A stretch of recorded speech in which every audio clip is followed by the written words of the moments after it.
तो में साथ देने का शुक्रिया। सेठ साहब, आपकी इजाज़त से सवाल शामिल कर लेते हैं आप, वो भी दुबई से।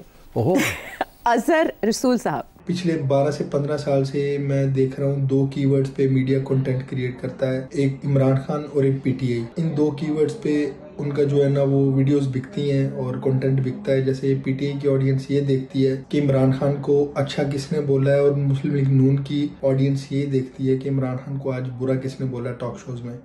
तो सर, ये इमरान खान और पीटीआई की कीवर्ड से हमारी जान कब छूटेगी और रियल इश्यूज पे मीडिया बात कब करेगा?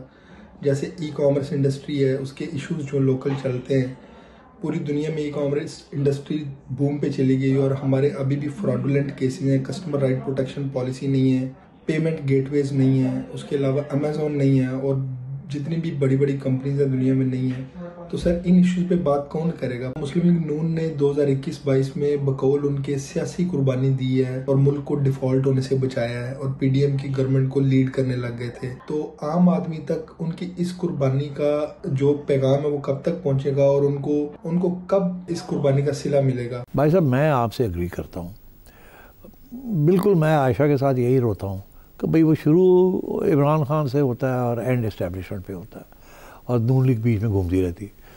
कहीं ना हम ना आते हैं ना जाते हैं। और जो असली मसाइल हैं जिसकी तरफ आपने तवज्जो दी वो ना टीवी के ऊपर भी डिस्कस नहीं होता, मैं भी नहीं करता।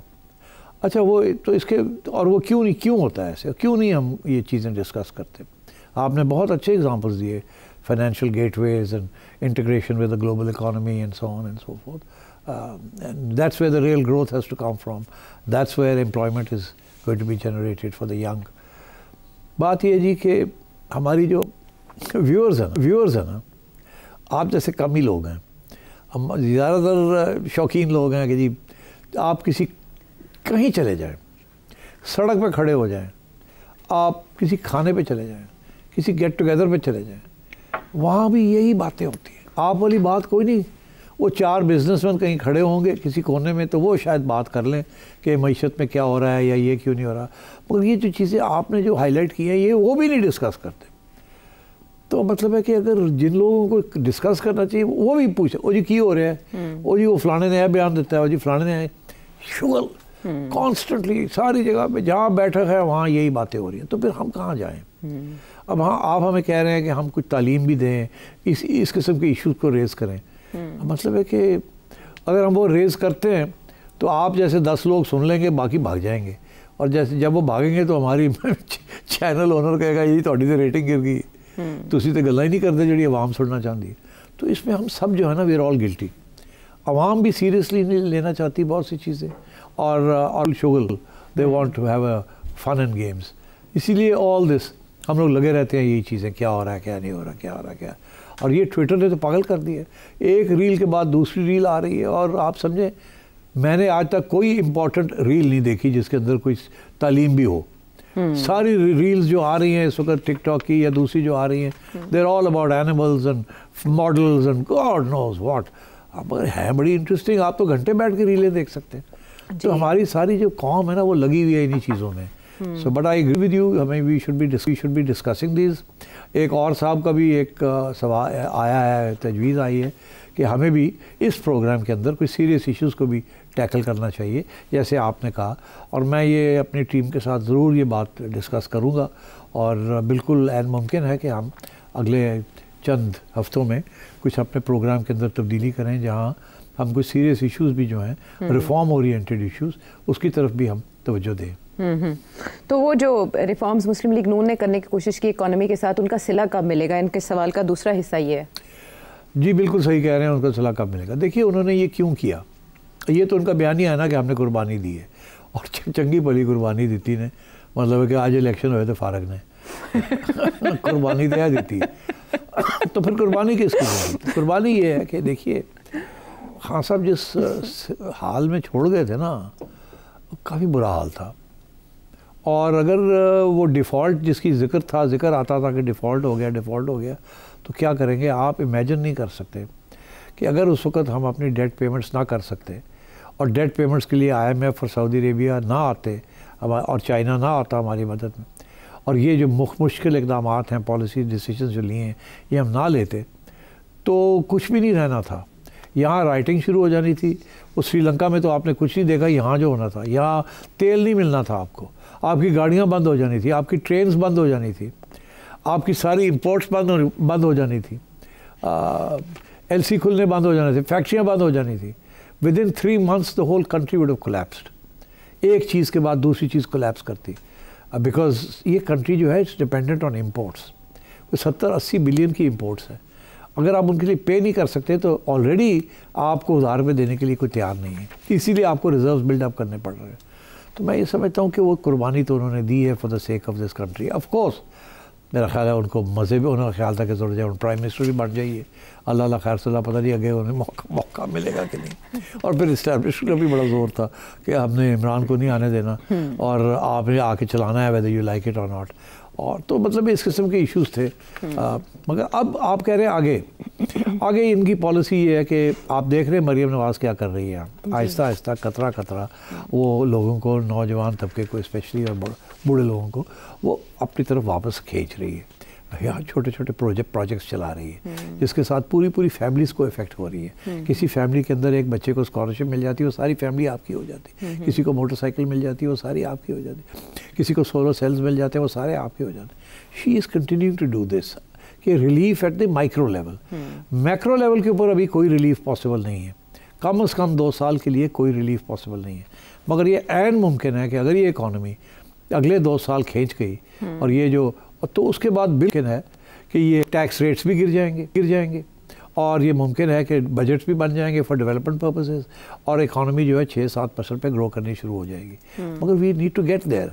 अब वो अगर वहाँ पहुँच जाते हैं तो इनका ये ख्याल है कि फिर खान साहब के साथ टक्कर ली जा सकती है। चलो जी इलेक्शन करा लेते हैं, चलो जी फेयर इलेक्शन करा लेते हैं। कम से कम ये तो नहीं होगा ना कि इमरान खान स्वीप कर जाएगा।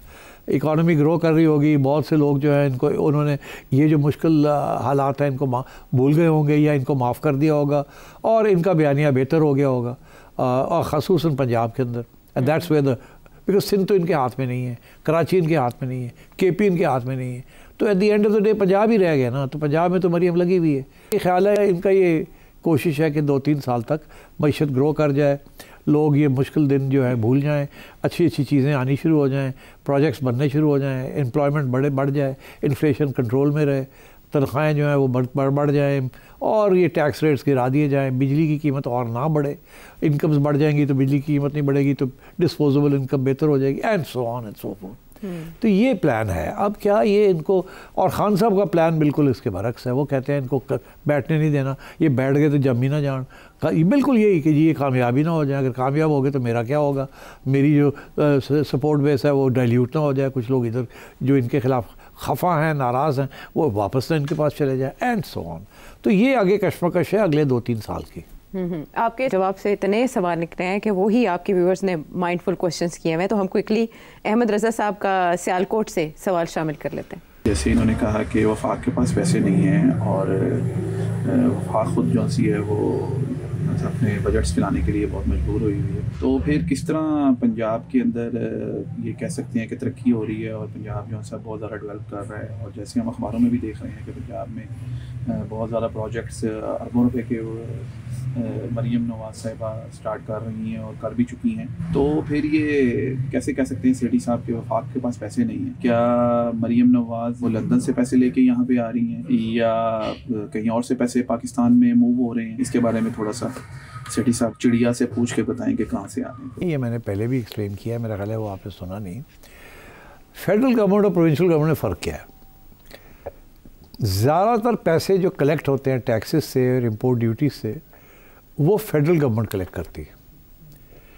उसके बाद और जो पंजाब में और सूबों में कलेक्ट होते हैं वो सूबों की गवर्नमेंट कलेक्ट करती है। सूबों की गवर्नमेंट अगर सारे पाकिस्तान में मुख्तलिफ टैक्सेस के ज़रिए 100 रुपया कलेक्ट हो रहा है तो उसमें से 90 रुपये फेडरल गवर्नमेंट कलेक्ट कर रही है, 10 रुपये प्रोविंसेस कर रही है। तो प्रोविंसेस के बाद अपना पैसा तो बहुत थोड़ा है। अब फिर ये मरीम नवाज़ कैसे खर्चे कर रही है? लंदन से ला रही है? नहीं।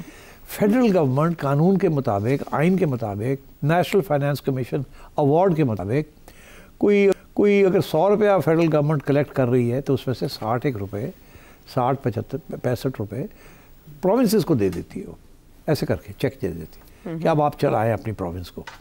और बाकी जो 30-35 रुपये रह जाते हैं उसमें से फिर अपने खर्चे उसको पूरे करने पड़ते हैं। वो कौन से खर्चे? जब मैं कहता हूँ उनके पास पैसे नहीं रहते, वो खर्चे ये है, एक तो पाकिस्तान की अफवाज का खर्चा, सारा पाकिस्तान की अफवाज का खर्चा फेडरल बजट से आता है।